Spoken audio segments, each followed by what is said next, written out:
So Yo estoy tomando más que tú, pero yo tengo más que tú. O sea, tú aceptaste tomar de más que eso es lo que ellos están dando de facturar riqueza. Y What Bill y happened is Melinda that Gates han if you donado put your 41% hand on there, de it'll lo go que up. tienen.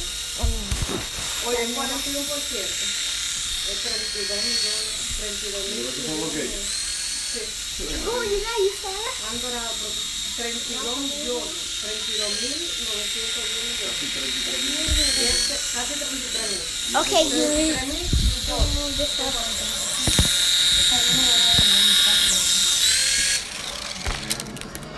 It's gonna be more, because it hasn't even been 1 minute since this video started. So yeah, it's too dark. Equivale a un 300 de lo que proyectó la publicación que lo puso a la cabeza de una lista de los donantes generosos en Indonesia Quintero, ha integrado como el ranking de 400 más ricos del país. Ves que él ha sido una de las personas que más ha donado en el sentido, no de que más dinero le ha dado, sino que ha donado más, mucho más. ¿De qué ha donado más cantidad? Se ha quedado con él. De que él se ha quedado. Totally bad. ¿A Donald Trump algo así? ¿Quién? Donald Trump.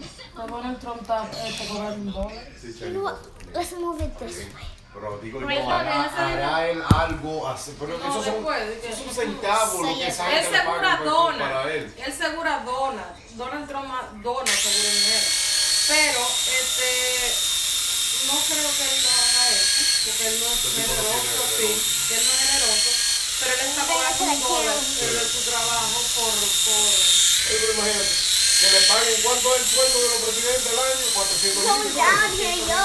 Ajá, esos son centavos para él. Centavito, pero es dinero que se lo puede embolsillar porque They no got está stuck in the obligando.